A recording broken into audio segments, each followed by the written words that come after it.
పెట్టుబడి చీరల నుండి పెళ్లి పట్టు చీరల వరకు అన్ని కూడా హోల్సేల్ ధరల్లో కావాలంటే ఒకసారి తప్పకుండా ఈ షాప్ ని విజిట్ చేయండి. షాప్ నేమ్ వచ్చేసి పీవీఆర్ సిల్క్. ఈ షాప్ వచ్చేసి చింతామణి అండి, చిక్బళ్ళాపూర్ డిస్టిక్ లో ఉంటుంది. ఇక్కడ ప్యూర్ కంచిపట్టు చీరలు జస్ట్ 5500 నుండి స్టార్ట్ అవుతాయండి.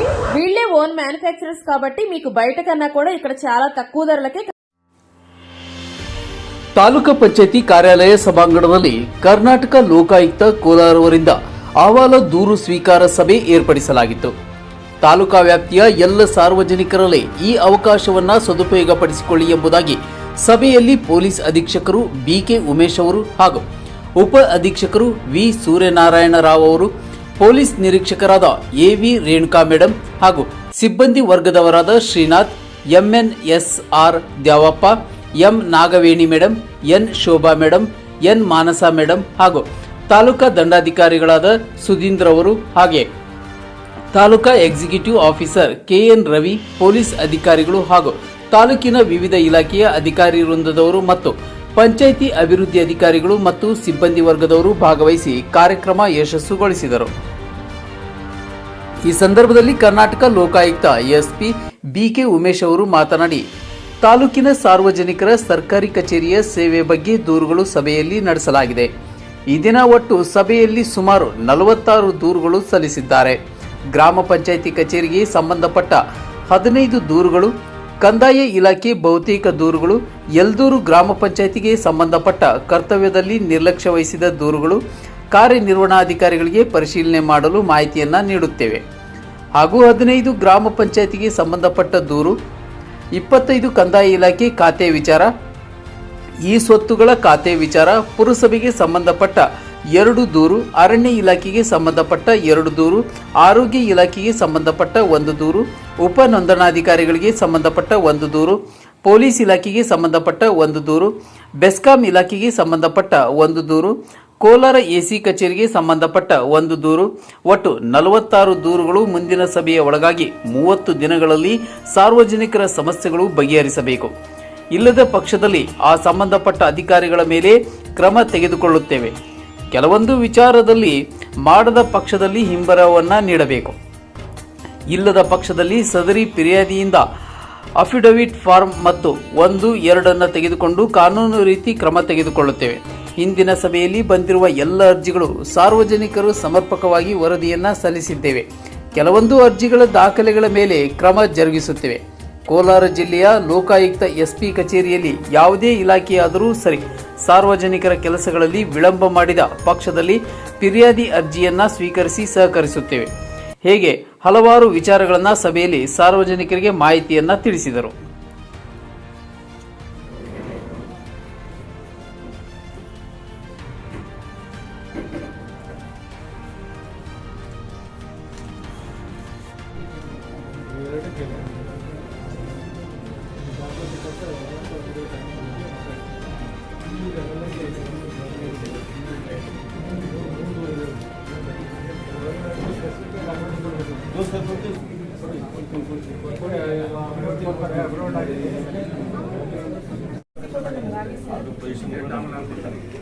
ಒಂದು ಪ್ರೋಸೆಸ್ ಇದೆಯಲ್ಲಪ್ಪ ಸರ್, ಮತ್ತೆ ನಮಗೇನು ಕೇಸ್ ಆದಮೇಲೆ ಅದು ಇನ್ನೊಂದು ಪ್ರೋಸೆಸ್ ಮಾಡಿ ನಿಮಗೆ ಹಾಜರು ಮಾಡಿ ಹ್ಯಾಂಡ್ ಓವರ್ ಮಾಡಬೇಕು. ಹೌದಾ? PTC ಇಲ್ಲ ಆದಮೇಲೆ ಏನು ಮಾಡ್ತೀರಾ? AC ಕೋರ್ಟಲ್ಲಿ ಆಗಿದೆ. ಯಾವ್ದಾರ PTCಯಲ್ಲಿ ಆದೇಶ ಆದಮೇಲೆ ಎಕ್ಸ್ಪ್ಲನೇಷನ್ ಮಾಡಿ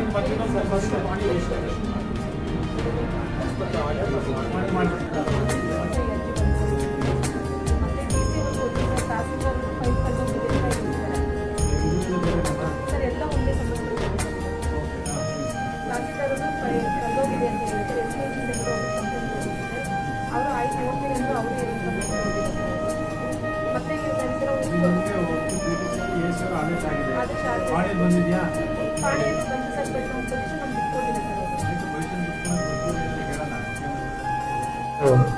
ಒಂದೊಂದು ತಾಲೂಕಿನಲ್ಲಿ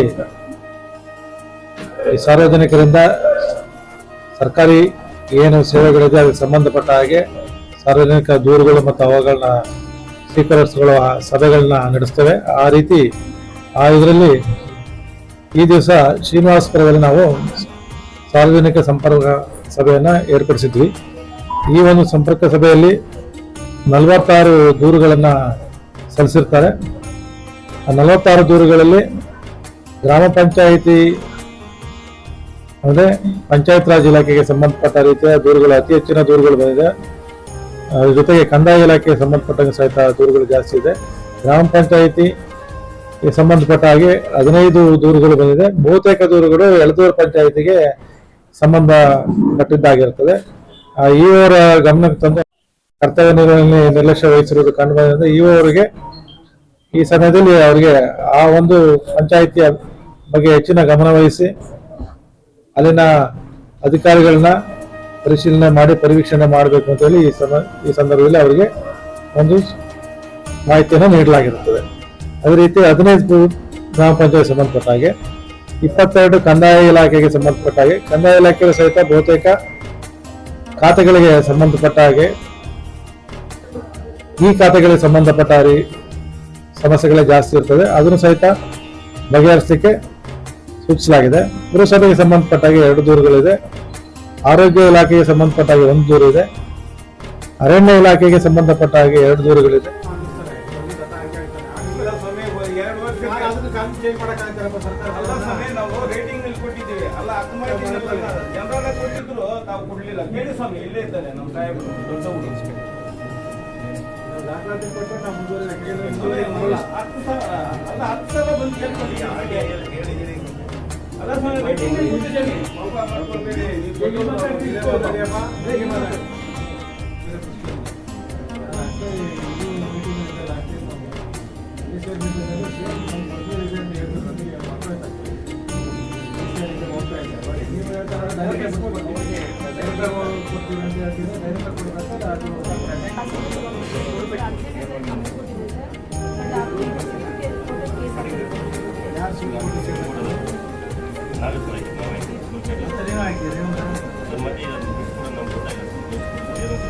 ಈ ವರದಿಯನ್ನು ನಮ್ಮ ಆಪೋಸಿಟ್ ಕ್ಯಾಂಡಿಡೇಟ್ಗೆ ಮುಂಚೆನೆ ಕೊಟ್ಟರೆ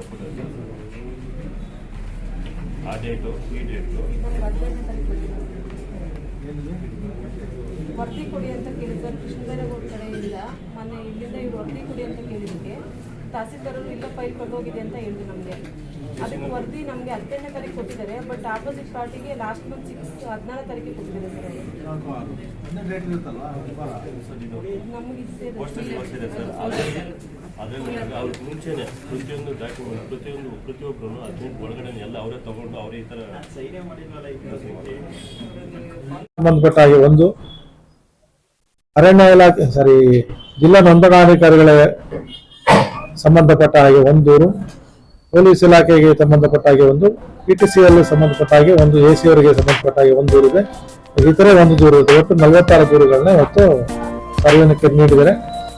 ಈ ಸಭೆಯಲ್ಲಿ ಎಲ್ಲ ತಾಲೂಕು ಮಟ್ಟದ ಅಧಿಕಾರಿಗಳು, ತಹಶೀಲ್ದಾರ್ ಅವರು, ಇಒ ಅವರು ಮತ್ತು ಪುರಸಭೆ ಅಧಿಕಾರಿಗಳು ಮತ್ತು PDO ಅವರು ಹಾಗೂ ADL ಅವರು ಹಾಜರಿರ್ತಾರೆ. ಅವ್ರಿಗೆ ಈ 46 ದೂರುಗಳಲ್ಲಿ ಬಹುತೇಕ ದೂರುಗಳನ್ನ ನಿಗದಿತ ಸಮಯದಲ್ಲಿ ಏನು ಕಾನೂನುಬದ್ಧವಾಗಿ ಯಾವುದು ದೂರುಗಳು ಬಗೆಹರಿಸಲಿಕ್ಕೆ ಸಾಧ್ಯವಿದೆ ಅಂತ ದೂರುಗಳನ್ನ 15 ದಿವಸದಿಂದ 30 ದಿವಸದೊಳಗೆ ಬಗೆಹರಿಸಿ ಸಾರ್ವಜನಿಕರ ಅವರ ಸೇವೆಗಳನ್ನ ವಹಿಸಿಕೊಳ್ಳಲು ಈ ಸಮಯದಲ್ಲಿ ಅವರಿಗೆಲ್ಲರಿಗೂ ಕೋರಿಕೊಳ್ಳಲಾಗಿದೆ. ಅವರು 15 ದಿವಸದೊಳಗೆ ಅದನ್ನ ಮಾಡಿ ಕೊಡ್ಲಿ ನಾವು ಕಾರಣಕ್ಕೋಸ್ಕರ ಮಾಡ್ತಾ ಇರ್ತೀವಿ. ಅದು ಮಾಡಿ ಕೊಡ್ಲಿಲ್ಲ ಅಂತ ಹೇಳಿದ್ರೆ ಅವರು ನಮಗೆ ಅಫಿಡೇವಿಟ್ ಕೊಡ್ಬೇಕಾಗ್ತದೆ. ಒಂದೊಂದು ಅಫಿಡೇವಿಟ್ ಕೊಟ್ಟ ಅರ್ಜಿನ ನಾವು ಲೋಕಾಯುಕ್ತ ಕಳಿಸಿ ಮನೆ ಲೋಕಾಯುಕ್ತರಿಂದ ಅದನ್ನು ವಿಚಾರಣೆ ಮಾಡಿ ಅವರ ಮುಂದಿನ ಕ್ರಮ ಜರುಗಿಸ್ತಾರೆ. ಕೆಲವೊಂದು ಫಲಾನುಭವಿಗಳು ಈ ಸಭೆಯಲ್ಲಿ ಅರ್ಜಿಗಳು ಕೊಡೋ ಪಕ್ಷದಲ್ಲಿ ತಮ್ಮ ಕಚೇರಿಗೆ ಬಂದು ಅರ್ಜಿ ಕೊಟ್ಟರೆ ಡಿಪಾರ್ಟ್ಮೆಂಟ್ಸ್ ಎನಿ ಡಿಪಾರ್ಟ್ಮೆಂಟ್ಸ್ ಇರ್ಬೋದು, ಅದ್ರ ಬಗ್ಗೆ ಯಾವ ರೀತಿ ಅವ್ರಿಗೆ ಒಂದು ಪರಿಹಾರ ನೀಡಿ ಒಂದು ಫಲಾನುಭವಿಗೆ ಒಂದು ಸೇಮ್ ಏನು ನಾವು ಇಲ್ಲಿ ತಾಲೂಕು ಕಚೇರಿಯಲ್ಲಿ ಅವರು ಬರ್ಲಿಕ್ಕೆ ಅಂದ್ರೆ ಅವೇರ್ನೆಸ್ ಕ್ರಿಯೇಟ್ ಮಾಡಿ ಒಂದು ತಾಲೂಕು ಮಟ್ಟದಲ್ಲಿ ಹೆಚ್ಚಿನ ದೂರುಗಳನ್ನ ಸ್ವೀಕರಿಸೋಕೋಸ್ಕರ ನಾವು ಹಮ್ಮಿಕೊಂಡಿರ್ತೀವಿ. ಲೋಕಾಯುಕ್ತ ಕಚೇರಿಗೆ 365 ಡೇಸ್ ಕೊಡ್ಬೋದು ದೂರು. ನಮ್ಮ ಕೋಲಾರ ಜಿಲ್ಲೆಯಲ್ಲಿ SP ಕಚೇರಿ ಇರ್ತದೆ.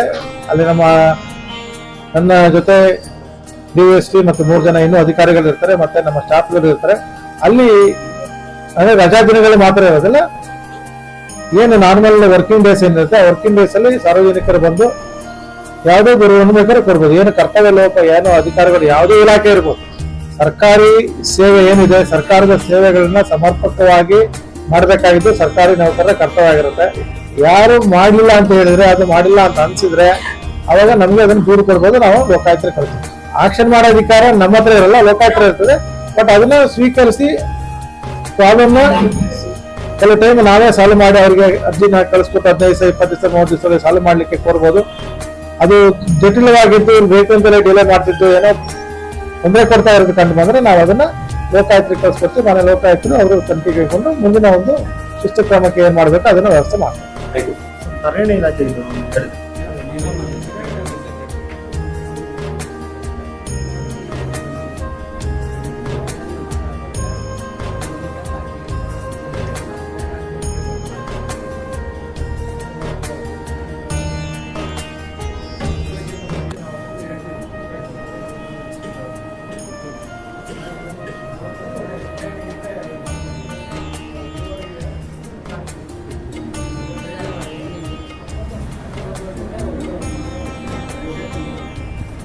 ಸಂಬಂಧಪಟ್ಟ ಸಾರ್ವಜನಿಕರು ನಮ್ಮಲ್ಲಿ ಮತ್ತೆ ಪುನಃ ಒಂದು ಅವರ ಸಮಸ್ಯೆ ಬಗೆಹರಿಸಿದ ಬಗ್ಗೆ ಮಾಹಿತಿ ನೀಡಿದಲ್ಲಿ ಸಂಬಂಧಪಟ್ಟ ದೂರುಗಳನ್ನ ನಾವು ಪರಿವರ್ತಿಸಿ ಲೋಕಾಯುಕ್ತರಿಗೆ ಬಿಡಿ ಪಿಟಿಷನ್ ಮಾಡಿ ಲೋಕಾಯುಕ್ತರ ದೂರುಗಳನ್ನು ನಾವು ಸಲ್ಲಿಸಿಕೊಂಡು ಮುಂದಿನ ಒಂದು ಕ್ರಮವನ್ನು ಜರುಗಿಸುವ ಕ್ರಮ ಕೈಗೊಳ್ತೇವೆ. ಈ ಸಭೆಯಲ್ಲಿ ಕೊಟ್ಟಂತ ಅರ್ಜಿಗಳು ಒಂದು 30 ದಿನ ಅಂತ ಹೇಳಿದ್ರಲ್ಲ, ಆ 30 ದಿನ ಕಳೆದ ಮೇಲೆ ಆ ಒಂದು ಪರಿಹಾರ ಸಿಕ್ಕಿದ್ರೆ ಯಾವ ರೀತಿ ಒಂದು ಸಮಸ್ಯೆ ಈ ಬಹುತೇಕ ಸಮಸ್ಯೆಗಳೇನಾಗಿರುತ್ತೆ, ಸಣ್ಣ ಪುಟ್ಟ ಸಮಸ್ಯೆಗಳಿದ್ದು ತಾಲೂಕು ಮಟ್ಟದ ಅಧಿಕಾರಿಗಳು ಅವರು ಅದನ್ನ ಬಗೆಹರಿಸಬಹುದಾಗುತ್ತೆ.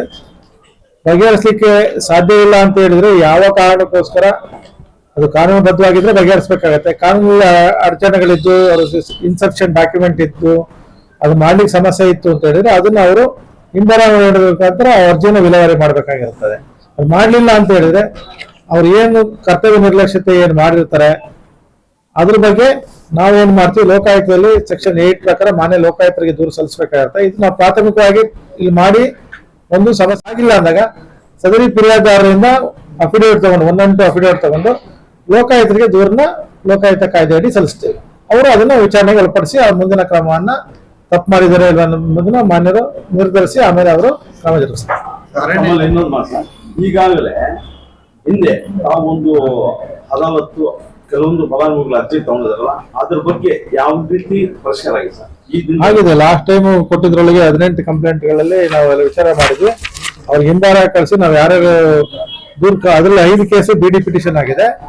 ಆ ಬಿಡಿ ಅರ್ಜಿಗಳಾಗಿದ್ದು ಮಾನ್ಯ ಲೋಕಾಯುಕ್ತರು ಅಲ್ಲಿ ಉಪಲೋಕಾಯುಕ್ತರು ಅದನ್ನ ಸಂಬಂಧಪಟ್ಟ ಅಧಿಕಾರಿಗಳಿಂದ ದಾಖಲಾತಿಗಳು ತರಿಸಿ ಅರ್ಜಿದಾರಗಳಿಂದಲೂ ಮಾಹಿತಿ ಪಡೆದು ಅದು ಕಾನೂನುಬದ್ಧವಾಗಿ ಏನ್ ಮಾಡ್ಬೇಕು ಲೋಕಾಯುಕ್ತ ಕಾಯ್ದೆ ಪ್ರಕಾರ ಅದನ್ನ ಕ್ರಮ ಜರುಗಿಸ್ತಾರೆ.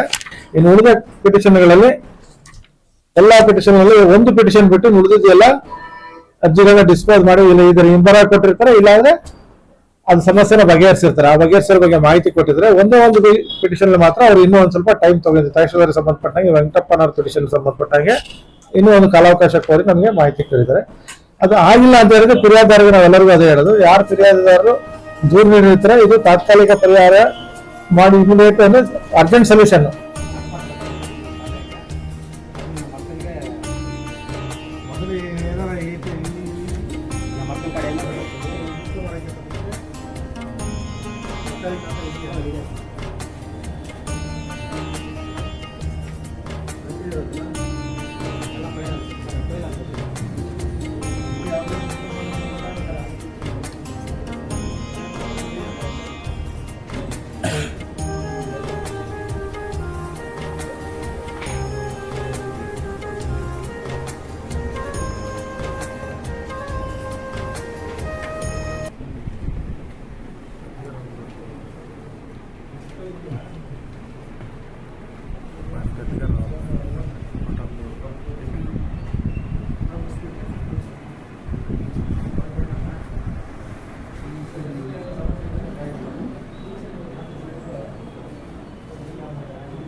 ಸಭೆಗೆ ಡಿವೈಎಸ್ಪಿ ಸೂರ್ಯನಾರಾಯಣ ರಾವ್ ಇದ್ದಾರೆ,